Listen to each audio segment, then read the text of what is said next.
We are now happy to be joined by Jesse Forstot of Forward Sports Group. Jesse, thanks for joining us today, man. Glad to be here, guys. Thanks for inviting me on. Of course. So we're going to jump right into the interview. So for those that don't know, give us a little rundown of Forward Sports Group and what it is you guys do and how you're involved. Sure. Yeah. So Forward Sports Group is a soccer agency. We do a few different there are a few different categories, I'd say, of work that we do. The main one, the traditional one that you think of probably when you think of an agency is contract negotiation. You represent players and their interests, and really, and we do it all over the world, in the U.S., Europe, Africa, Asia, literally, um, all corners of the globe. We've been lucky enough to work.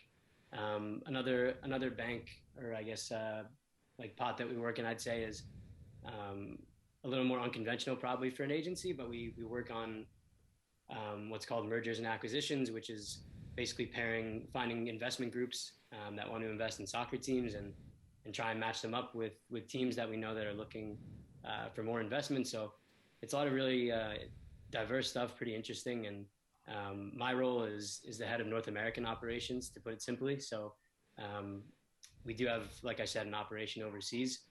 Being based here in the U.S., I run everything that we do in Canada and the U.S. Right. So you said the US, so US and Canada. So tell me a little bit about the primary areas of focus for you with the players and stuff like that. Every day, what is it you're trying to accomplish? So is it just getting players signed? Is that most important, or is it all these other things combined? Like you wake up every day and you're doing this stuff. What is it that is most important to get done? Yeah, well, it depends on the time of the year, really, Hmm. because the soccer season, and for the most part on this side of the world, unlike Europe, goes from the spring to the fall. So I mean, during the season, the duties and responsibilities and things that I care about are much different than in the off season, because an agent's work is really done in the off season. So really, from the fall to the beginning of the season in the spring, that's when you're working on recruitment, trying to find new guys to work with, new players to sign to the agency, and also working to find your guys that you're working with that are free agents, find them new teams. So Absolutely. that's busy season, and then during the year, I mean, uh, soccer, things are always popping up. Guys get injured. They had a bad week of practice. They need, there's a million different things that go on during the season. So very different. But yeah, I guess that's the best way to answer it. Sure. So tell me, when it comes to player recruitment, which is what you mentioned, is that like semi-pro players and college kids, like in North for the North American at least? Is that you watching game tape and you're like, oh, I think I want to sign this guy, or how exactly does that work? How do you find the clients? Because I know these probably aren't guys who are playing for Barcelona all the time. You're like, oh, I'm gonna go represent him. Like how do you find these people, and what's the player recruitment process like for you? Right. No, I like to represent someone in Barcelona, but it Sure. doesn't exactly work that way. But there's a lot of different avenues, to be honest. I've experienced some crazy stories, I guess, of how I end up working with players. So it's everything from, like you said, watching college, watching the lower leagues, because there's actually four professional levels in the U.S. There's MLS, which I is what's well, first of all, it's the first division and it's what's most popular, but there's a second division and there's actually two third divisions. So there's a lot of players and a lot of different places to look. So yeah, you can watch and you can say, hey, I think this player is good. They've got potential, and use your connections to get to them and reach out and talk to them. But there's so many players. We actually, our DMs, like on our Instagram, for example, are just flooded every single day with players that reach out to us, because there's a lot more players than there are teams and spots on the rosters. So from scouting guys myself and watching video, like you said, to having people come to us, and in between, players that we already work with will recommend their friends or guys on their teams and things like that. So there's kind of an unlimited number of ways that you can run into new players. So these guys are reaching out to you per se, and then because they know you have a relationship with some of the clubs, and they know that you could get them a potential contract. Yeah, exactly. They see, we have an Instagram only for our North American clients, is the way we set it up, and they'll see the players that we work with and the teams that those players are on, and they say, I'd like to play in that league. I'd like to play for that team, and they'll send us, we try to answer everyone. It's a big part of what we try and do, and treat all the players, whether it's someone who's going to end up on Barcelona or someone who maybe isn't that good. Like, we try and answer everybody, and give everyone a fair look, because they'll send over their CVs and video, and try and take a look Sure. as much as we can. Sure. So tell me a little bit for you to be, experiencing this and interacting with these athletes, all these different people on daily basis, contacts with teams, all that. Tell me what that's like, and then maybe anyone in particular that you've gotten to work with that has been really cool for you. Yeah, I mean, I've learned a lot about um, how to deal with different types of personalities, and there's there's no one way to explain. Every coach is different. In soccer, for example, if you're dealing with the front office, a lot of times the coach is the one who actually makes the signings, and they're the ones that will watch the players. Sometimes you'll have a GM, or in soccer, it's usually what's called a technical director or sporting director. They're the ones that will be in charge of recruitment. They'll negotiate the contract. So um, dealing with dealing with coaches is always, I'm trying to think how to say it politely, is like, it's like a circus sometimes, because, and to the, it's fair to in one aspect, because they're just coaches. They're supposed to be on the field and making guys better.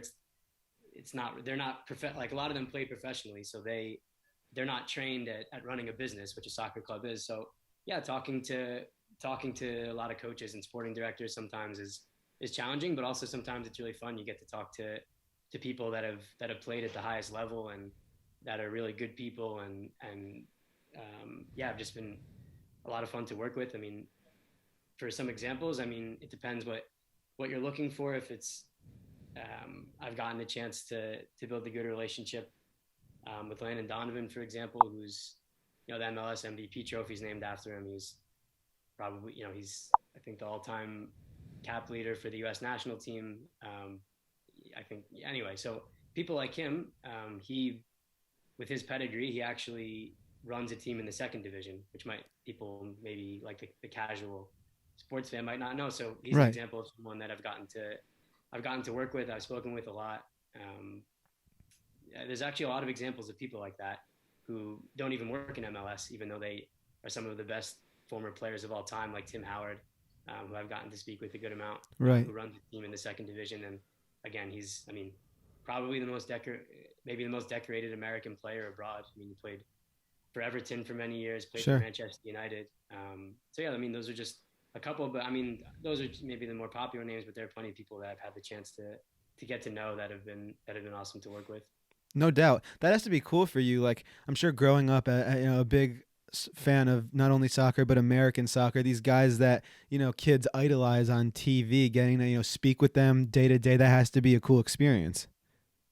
Yeah, and I mean, it's still cool. I mean, every day, just getting a text from some of these guys, but you also get used to it, and a lot of them are way more normal, way more down to earth, and a lot more professional maybe than you'd even expect, because some of these guys had illustrious careers and made enough money where they don't need to be working at all, let alone working every day in soccer like they do. So yeah, in the beginning, there was definitely like a point where, I remember the first time I spoke to Landon, for example. Um, I hung up, and at that point, it wasn't like the beginning of when I was doing all of this. So I had spoken to people that have played at high levels and coached at high levels. Sure. But being, like you said, American, everyone in America knows who Landon Donovan is. And when we hung up, I was, trying to, I was obviously it's just kind of like, wow, but Totally. yeah, it's cool to speak to some of the Americans, especially. No doubt. So, Jesse, you're working with the North American branch you mentioned before. So, what can you tell me about any involvement? I don't know if you've had any, but the company itself, the process with international players. So, I'm sure it's like the way you handle the process here. Maybe let me know if I'm wrong. Is similar the way they do it on these other continents. But what's it like with the international players? Are they signing to international clubs only, or are you guys working on bringing them over to the U.S.? Or tell me all about how that works. Yeah, it's gone in both directions with the international players, which is something that I personally like a lot, just because you get to learn. That's really been the coolest part about this. As cool as it has been speaking to people who had famous careers and all of that, the coolest thing about this job is being able to talk with players from parts of the world that you'd never speak to people to under normal circumstances. Right. Finland, Albania, Ghana, I mean, literally all India, all parts of the world. So, um, yeah, but to answer your question, it's completely different working with international players for a lot of reasons. The big two, I guess, would be the expectations are much different because players coming from Europe have much different mentalities, much different experiences in their careers than Americans, and there's a lot more logistics. You have to get work visas. They're oftentimes paid higher salaries than American players. And same thing if we're bringing um, either American players to foreign countries or just a foreign player in Europe to a different foreign country in Europe. You know, not his home country. Like same thing applies. It's a bigger deal. There's more to deal with. So it's a fun process, but it's a lot more complicated. Gotcha. So now these contracts that are being negotiated, are these are you so is the goal to get these, like if for North America, let's say for example, is the goal to get these guys, oh, I want to get you an MLS contract here in America, or is it just like I want to get you a deal at any league? Or tell me a little bit about like the goals of the contract signing and sort of how that process works for those who might not know. You mean for international players specifically, or just in general? I guess in general, like I mean, I'm sure the goal is always to get somebody a contract in the highest league, but like how does that like process work? Like is it up to you guys to say, I don't think you can play in this league, so we have to look here? Or is it just like you guys focus on a few leagues specifically in some countries? Or is it up for you maybe are asking clubs and leagues in every country? Tell me a little about that. I know it's a broad question. I'm like throwing a lot at you, but it's very interesting. No, it's a good question, and the answer is I think that we're actually a bit unique in that sense, mainly because of my boss, a guy named Raphael, who he was actually a journalist before he started working in this field, and he literally worked all over the world as a soccer journalist specifically. So a lot of agencies will just be in America, they'll just be in Germany, they'll just be in England. We don't really work that way because of Raphael, and now by extension me. I've built my network from him as well. But I mean, the first question you asked, the answer is yes. The question was, is it up to us to determine where we think they can play? And the answer is yes, because soccer players are confident people, and they'll like to tell you that they can play at the highest level, which is good. It's important to have confidence as an athlete, but there's a lot of players that you have to sift through, and there's a lot of resumes, and you have to use your experience to look at a resume and say, I know the level of the league you came from, because we watch a lot of these leagues. We don't just watch American soccer. I know how much money you made there, and I know about what you're able to make equivalences basically. And I know, for example, that if you're coming from this league, and I watch some of your film, maybe MLS isn't for you. Maybe the second division, USL Championship, or even the third division, USL League One, or NISA. I don't know if you guys know what these leagues are, but the point is, like when you watch enough, and when you dig into it as much as we do, that's when you're able to make those equivalences, which is hard, but it's really what we have to do in order to do things successfully, because otherwise you end up spinning your wheels trying to pitch a coach a player that is nowhere near the level or is way above the level. So Right, right. That's understandable for sure. One of the like kind of like going into the last like phase of what I want to ask you. So the relationship that America has with soccer from a fan standpoint is very, very different than the relationship in Europe or, some of these other countries. What I want to talk to you about, because I know you're a lifelong soccer fan and you love the sport,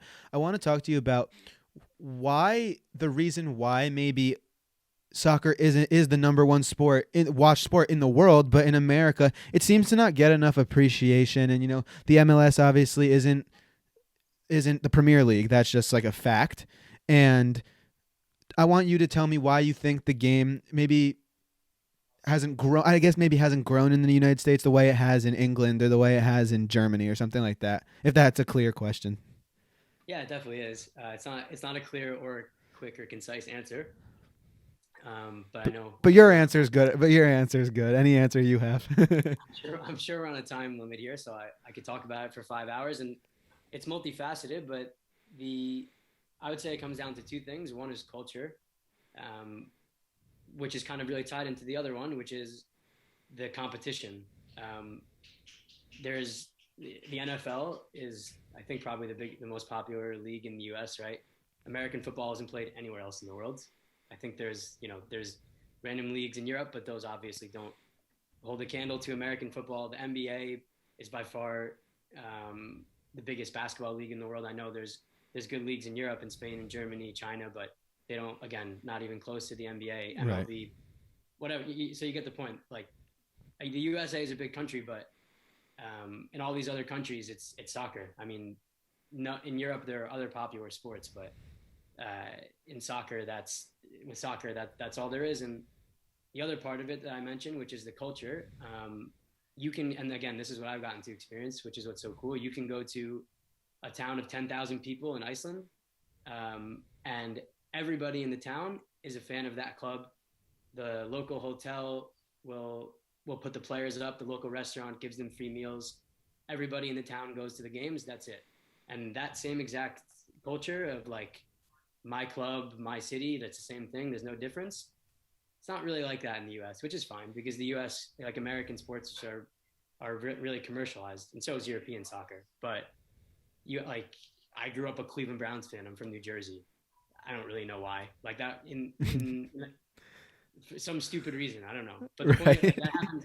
That's not a very good example because that's really weird. But like people from New Jersey are fans of team from Los Angeles. But if you're from Liverpool in England, your Premier League team is going to be Liverpool or Everton or one of the lower league clubs. But that's it. You're not going to be a fan of a London club. It happens a little bit, but that example worldwide. Like case in point, you have that. If you're in South Africa, if you're in Thailand, it literally doesn't matter where you're from. Like that's in your blood. And in the U.S., it's how are you supposed to get there when you have all these other leagues and it's just not really the way sports are here. Right. That makes sense. I like that. I like that example you gave because I understand it's like from the MLB and the NBA standpoint, you have players from the rest of the world. Their goal is to come here and play. But for soccer, every kid's dream is probably to go and play for Manchester United or Bayern Munich or a team like that, you know? Yeah, it's also, and again, it is unique. There's no promotion relegation, which again is that's one of the hot topics all the time in America because in there's very few leagues in the world where you don't have promotion relegation, which is simply if you finish in last or if you finish in second to last, you're going from the top division down to the second division next year, which is a lot less prestigious. And on the flip side, if you win your division, then you go up to the next level. So without that competitiveness, like it kind of loses something. So that's also why kids growing up here, like what you see on TV, what American TV networks pay money for is to watch the Premier League, like you said, to watch the German Bundesliga, to watch Italian Serie A. That's what everybody grows up watching. And MLS is growing like crazy. Don't get me wrong. Right. It's Definitely. the top probably 15 to 20 league in the world by some metrics, but it's not. It's just it doesn't have some of like the romantic appeal that playing in Europe or the rest of the world might. Absolutely. That makes sense. Yeah, I mean it's crazy. It is crazy. I think the game is definitely growing, but no doubt, but yeah, I mean Jesse, it was a pleasure to have you on today. You gave us some really great answers. Glad to ask you, about what you do and thanks for coming on, man. Really appreciate it. Yeah, absolutely. Anytime. Appreciate you having me on. No doubt. All right, I'll catch you, man. To subscribe, click here. To check out our behind the scenes series, Behind the Bench, click here. To check out clips, click here. To check out backlogged episodes, click here. Peace, guys. See you Thursday.